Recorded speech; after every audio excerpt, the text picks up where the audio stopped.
Hey, it's Megan. I've got something huge coming up that you are going to want to be a part of.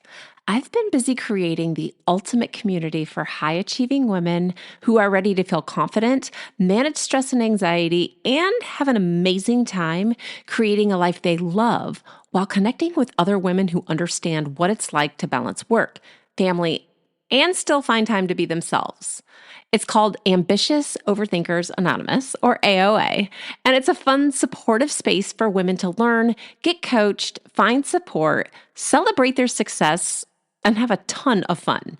You're going to get live lessons and coaching, all recorded so you don't have to worry if something pops up, an interactive chat and forum for real support, and fun extras like workshops, book studies, and maybe in a retreat down the road. All for just $50 a month when you sign up for 3 months. This offer is for a limited time before the price is going to go up. So if you're ready to ditch overwhelm and finally take care of you, stay tuned and be sure to go to megandevito.com, scroll to the bottom of the homepage, and fill out the contact form to get on my email list. Registration opens soon, and we are starting on February 10th. I'll see you inside the group.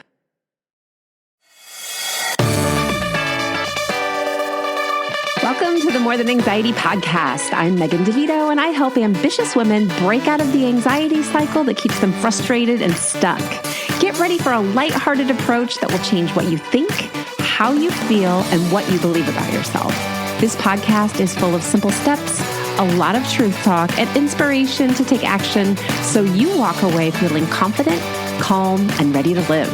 Let's get to it. Hey there. Welcome to episode 128 of the More Than Anxiety podcast. I have another fantastic interview for you today. You get to meet Christine Ross. I'm not going to do all of the talking about her because she does such a great job of introducing herself. Christine, welcome.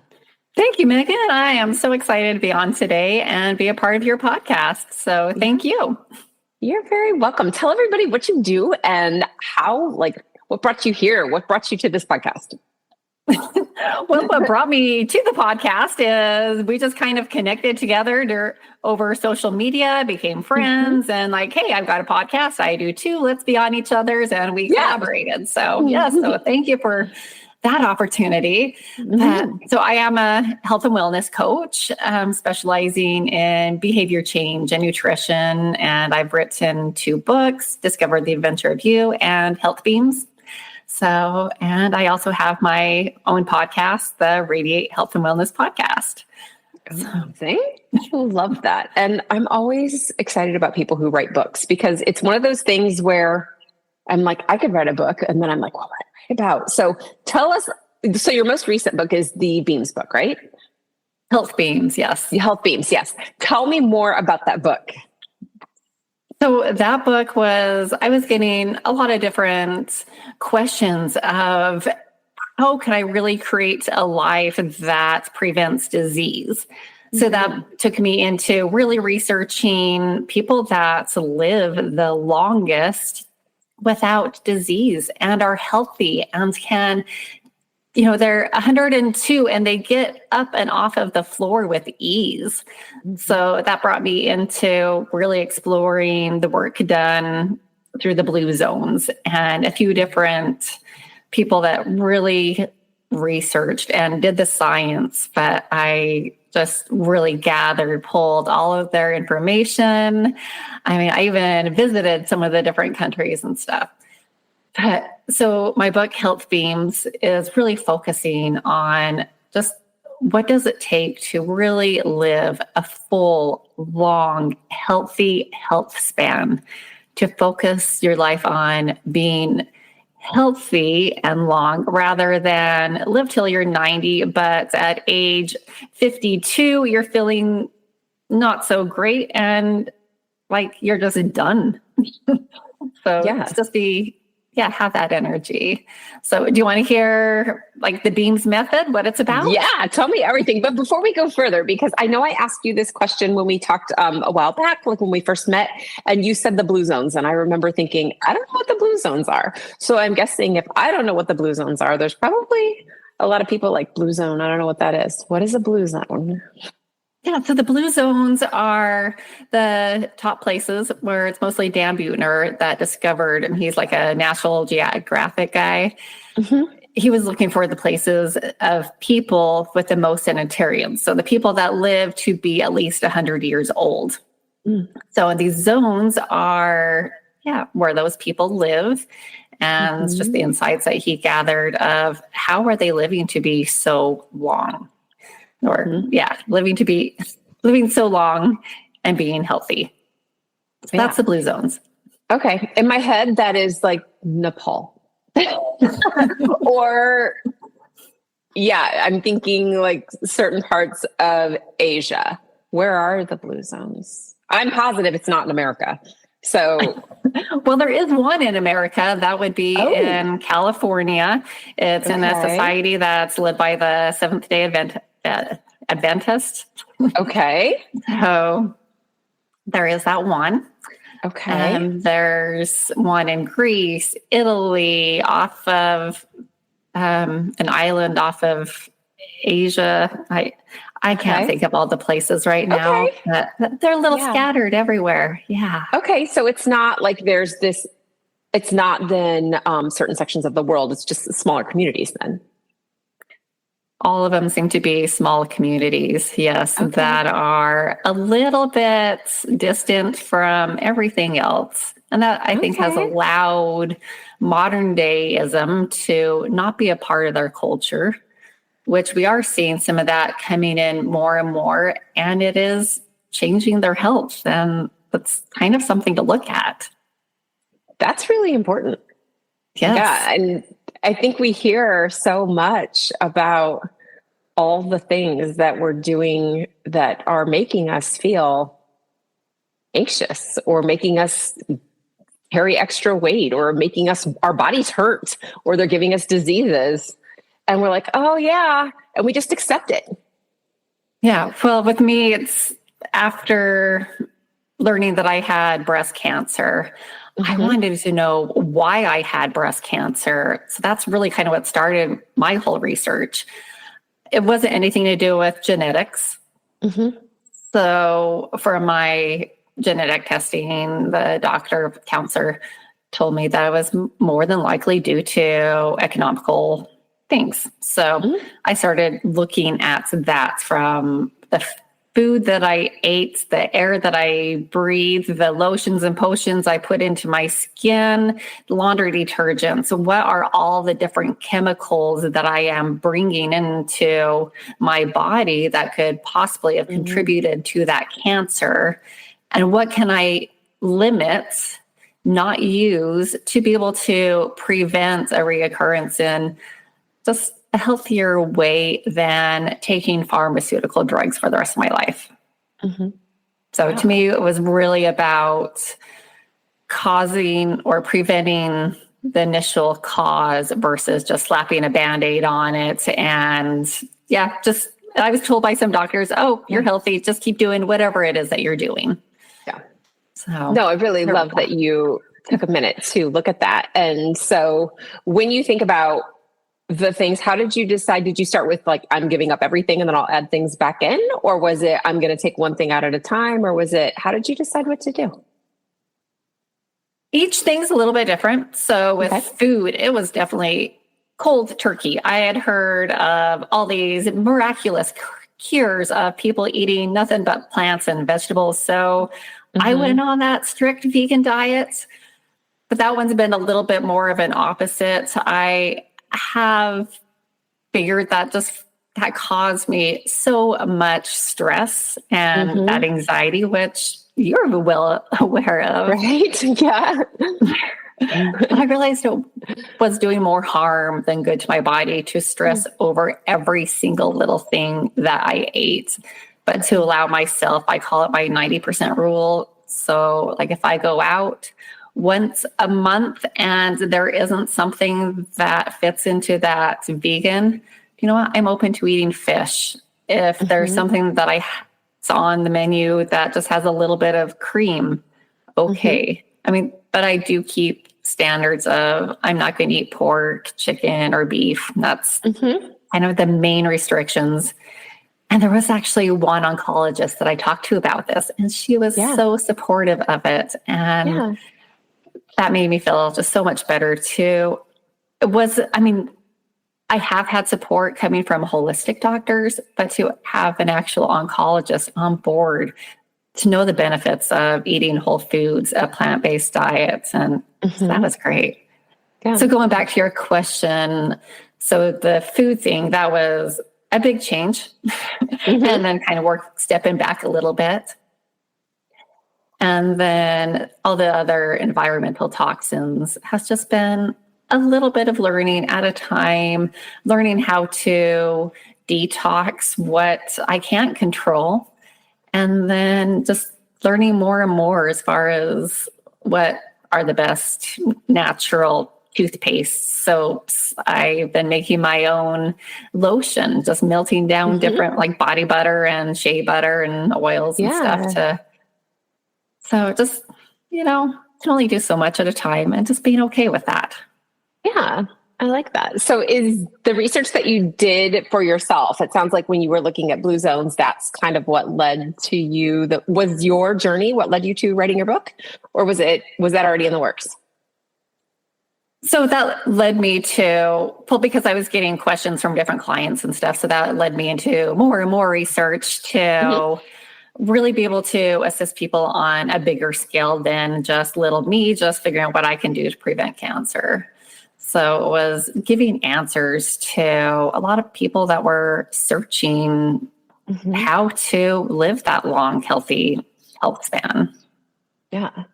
So inside the book, is it mostly tips on how to have the healthy lifespan from the things that you're doing, or tell me more about like the meat of the book? Meat, I shouldn't say that, it's not vegan, but the insides, the workings. So to answer your question, to begin with, so the book, it's not just some ordinary book. It is a workbook.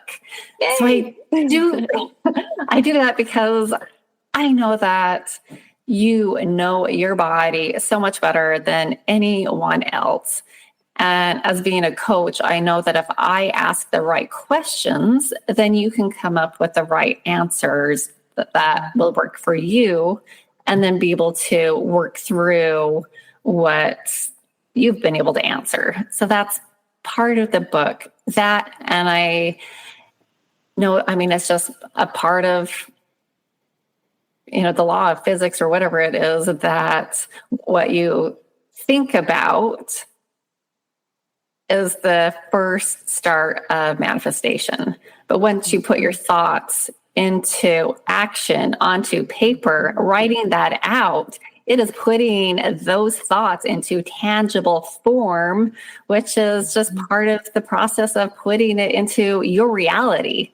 So instead of just reading a book and being like, oh yeah, that's great, I will do that tomorrow. And then, 3 months later, a friend says, hey, I read this book, it's so great. And you're like, oh yeah, I read that book too. And they're asking questions like, oh, so did you, how has it changed your life? Like, oh, well, I was going to do that. And I kind of forgot about that because I got distracted by this and that. So by really working as kind of like a journal, I say putting those actions into tangible form to turn into reality sooner. Yeah. So that's the workbook. So as far as the beams, it's an acronym for B, balanced nutrition, E is enjoyable exercise, A is Aloha Friends, M, mindful living, and S is sustainable lifestyle. So do you want to hear a little bit about Tell me more. Yeah. All right. So with balanced nutrition, it's just really coming down to what is that correct fuel intake for your body as a vehicle? To really be the guinea pig of your own body, to feel what is nourishment for you. So like I explained earlier, with choosing to be 100% vegan, there were some things I learned didn't work 100% for me. Yeah. But I definitely, one balanced diet would be a balanced diet of whole food. So that's a whole array of colors and vegetables and fruits that are from plants and not from things like Fruit Loops that are maybe full of color, but I don't think they should be categorized in the same group as food. Yeah. I'm glad you brought that up because not all colors are the same. Yeah. They're not all created equal. No. And every single color of real food has different nourishing qualities. Yeah. So just to be able to create a balance and feel what works for you. So that's balanced nutrition, enjoyable exercise. I mean, just enjoyable, just emphasis on that. So if you love going to the gym and doing sets of burpees, hats off to you. That's wonderful. That's great. But for the majority of us humans, that's not enjoyable. So to just work through, find what brings you happiness. See, I've got my dog Bodie in the back here, if you can see him. He's what gets me up and going every morning. I can count on him putting his head on my lap and being like, Mom, aren't we going for a walk today? Yep. Yes. And that brings me joy to be able to really just have him by my side, my companion. He's my little supporter there. Aww. To just go for a walk and be in nature, and just brings me so much into just that time. And it's enjoyable. And then another enjoyable exercise is I like gardening, and that can take a lot of hard work. But I get, for the hard work, I reap the joy of it to just go out and pick a fresh tomato or papaya or pineapple, whatever it is, because I'm here in Hawaii. But I just love that. It just brings me joy. So find something that you love doing that can be sustainable for a lifetime. And one of the things is, like, if I can walk at least 3 miles today and yesterday and tomorrow, maybe I'll skip a week. That's okay. I went on vacation, get back to it. If I keep on doing that today, when I'm 102, I should be able to keep on doing the same thing because I did that the day before. Yeah. So I love that. That's really, I love that mindset right there, that like, I can do it because I've been doing it. And that's amazing. And so often we tell ourselves, well, I guess I'm getting too old for this, too old for this. Yeah, that's a wonderful excuse for some people. Yeah. So, Aloha Friends, that brings me into just having those people that are your roadside assistants you can call on no matter what time of day, rain or shine, and they are there to assist you with whatever it is. It's those people or four-legged creatures like my dog Bodie here that get you to go for those walks, or, let's go for a hike today. Let's go play in the water, whatever it is, to be supportive. And not only, I'm talking about exercise, but supportive to be there when you're really going through something, when you need somebody to lean on, to just talk to have that connection, those deep conversations where you don't feel like there's any judgment or anything about what you're saying, that 100% just acceptable. So Aloha Friends, and it goes with the energy of aloha, just that whole just love, accepting, taking care of, nurturing energy. So after Aloha Friends, mindful living, and I mean, that just kind of describes itself, right? Just be conscious of what you're doing. When I do the comparison to the vehicle, instead of living your life on autopilot, where, I mean, right now it's the end of the year. Like, what did you do this year? Like, oh my gosh, I don't know. Got up in the morning, had my coffee, went to work, came home, ate dinner, watched Netflix, went to bed. It's just this autopilot. To get off of that and just start living with intention and with purpose, being mindful of the choices that you're making, the food that you're eating, the thoughts you are thinking. Everything starts with your thoughts. So if you're going through any type of stress or triggers or anything, once you can learn to be mindful to control your thoughts, the whole world is yours. Yeah, for sure. That's a big one. And then a sustainable lifestyle is really just whatever you're doing, make it sustainable. Like I talked about the walking, it's something I can do. I know it's something I can do for a lifetime. My way of eating, just a whole foods diet, it's something I feel like I can do for a lifetime. It's not a quick fix fad diet. It's something I'm just going on for 30 days. While sometimes those type of things might be necessary, to have just a standard, a strong foundation that is sustainable. So, and then that goes with your body. And so in the beams method, it all just intertwines. One thing really does lead to another. And then after each chapter, I have questions, like I said, to really just fully dive deeper into your life and how to apply it. So that's the beams. Yeah. That's amazing. That's like, it's so good because it's so, specific. Yes. Let's talk about how you're moving. Let's talk about what you're eating, but also very broad where it's not like, no, don't, I think so often when we think about, I want to be able to take care of myself. And I think of the things that I can't do, but you left it so open for people, and just starting with the idea of, yourself. And you have options, right? Like you can choose, are you going to do this, or are you going to do this? And you get to decide.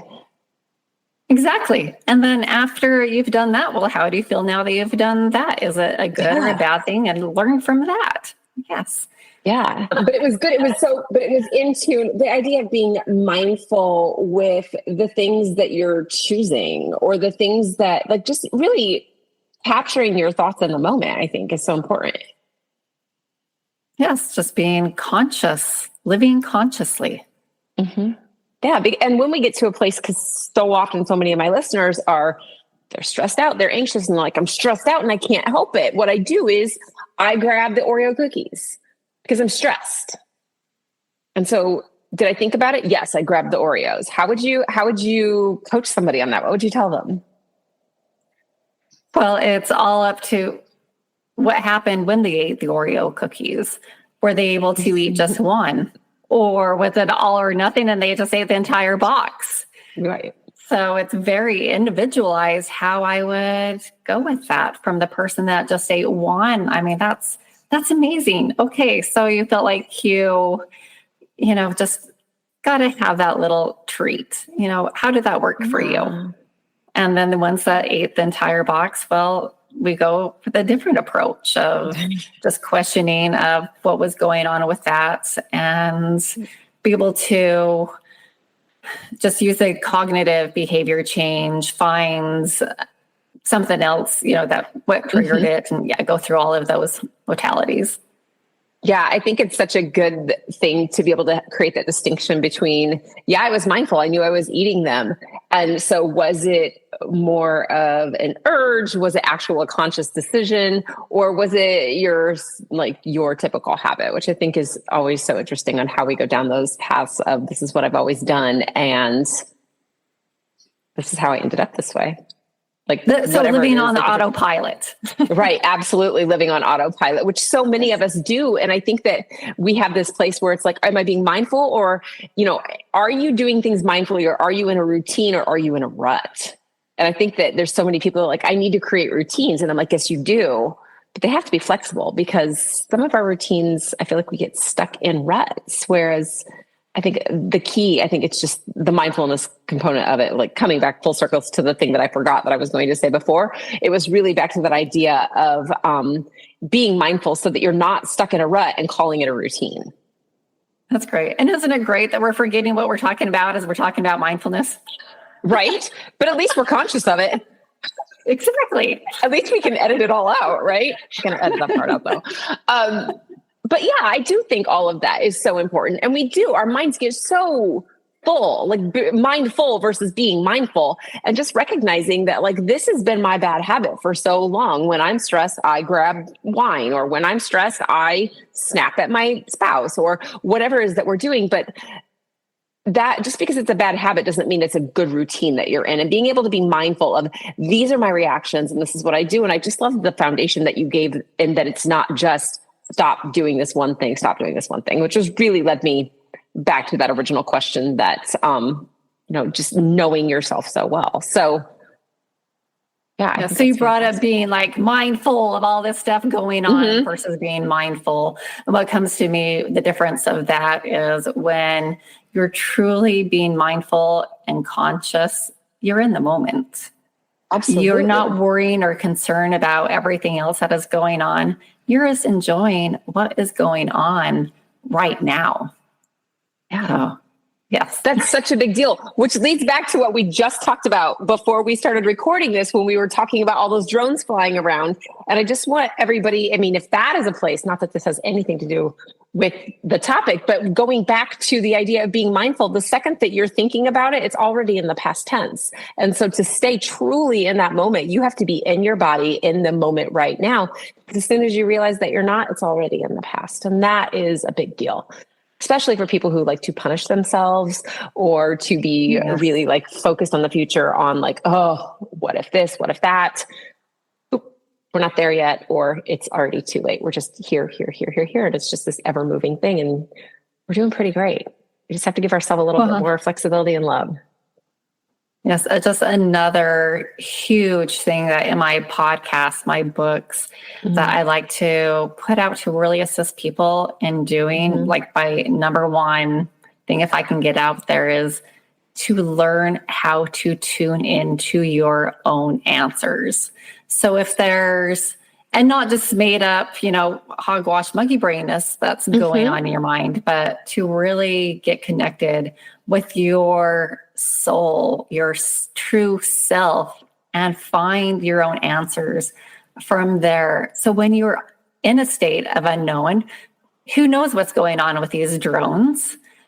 If it's something negative or something positive, but whatever happens in the future, to be able to make your own choices that you feel good about, that came from yourself, rather than following another leader that you don't know where their choices came from. Where are they leading you to? Or maybe you feel like they're to make the choice, if you do want to follow them, to really feel that's the right answer for you, is to go with them. So we can do this all about different types of things. Right. My podcast on traditions and beliefs, and talking about just the belief in Santa Claus. And I mean, you can relate this to everything from the thoughts in your head, people that, just telling yourself, I'm not good enough. It's like, well, where did you hear that thought from? Why are you thinking that? It's not of yourself. And just tune in and find that beauty and that light within you. So, yeah, that's so good. And it's so important, whether we're talking about how you're going to take care of your body, how you're going to take care of your mind, how you're going to decide what you do later on in the afternoon, even like, what do I know I need? Because we know sometimes we don't like the answer. Like maybe you know that you need to move your body and you're like, but I don't want to, I just want to lay here. I mean, yeah, but right? And getting to that place where you're like, yeah, I know I can, I know what I need, and I know that I can do it. Yeah, I totally get you. There are some days where it's like, it's just been raining. I haven't been out. It's been more days that I go without really moving my body. It's more like, I don't really want to do that. But yeah, I know deep within I get to do that. And if it's still raining, pouring, I can't get outside. If I do some yoga inside or just some type of little exercise, I feel so much better. I'm like a completely different person after. So, yeah. I love that. That's fantastic. So tell everyone who's listening, who do you work with? How do they get in touch with you? Where can they get your books? So I work with whoever just feels that calling, that they get to work with me to really allow me to be their coach, whether it's finding what are your values, your beliefs, are you working with nutrition, dieting, and really get to have a coach to assist you in being your own guinea pig and trying different things and just asking the right questions. Well, how did you feel with that? I mean, physically, mentally, spiritually, everything. Mm-hmm. And it goes into, just different things with relationships. But really, I coach people into tuning into your own answers, knowing what works for you that can be sustainable for your life. So as far as my books, they're available. My book, Discover the Adventure of You, that one we didn't really talk much about. That was my first book. It goes into just gratitude practices, finding your beliefs, going through your child memories, finding that inner child within you, having a discussion with that person.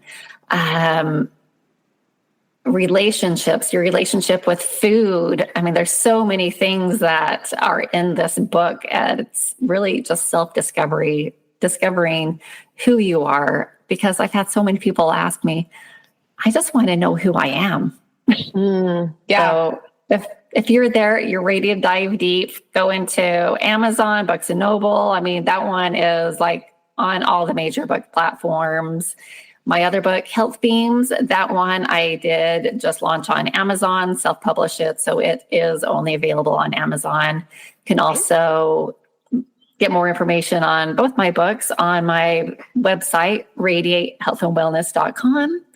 And also on my website, I have posted different recipes just to assist you in eating a little bit healthier, and blog posts and creating a healthier lifestyle. And there's also links there to schedule a free consultation with me, to contact me, ask me questions.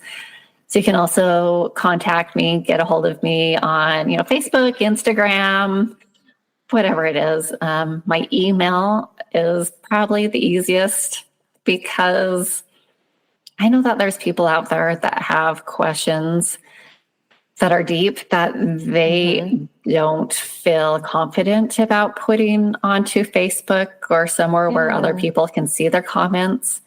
So if you have just a really deep, intriguing question, just email me, radiate.hw@gmail.com. I love that. I will make sure to put all of those links in the show notes so that everyone listening can find them. They can get your books. They can get in touch with you, however it is that works best for them. Thank you so much for joining me today. Oh, you're welcome. So great to be on. And you were on my podcast too, Radiate Health and Wellness Podcast. So this has been great, getting to know each other, being each other's guests. So fun. I always love it. Podcasting world is wild. It's good. Like, I've met so many interesting people. It's been fantastic. So thank you. Absolutely. Thank you. I hope you enjoyed this episode of the More Than Anxiety podcast. Before you go, be sure to subscribe and leave a review so others can easily find this resource as well. And of course, if you're ready to feel calm, to stop overthinking and have a lot more fun, you can go to the show notes, click the link, and talk to me about coaching. I'll talk to you soon.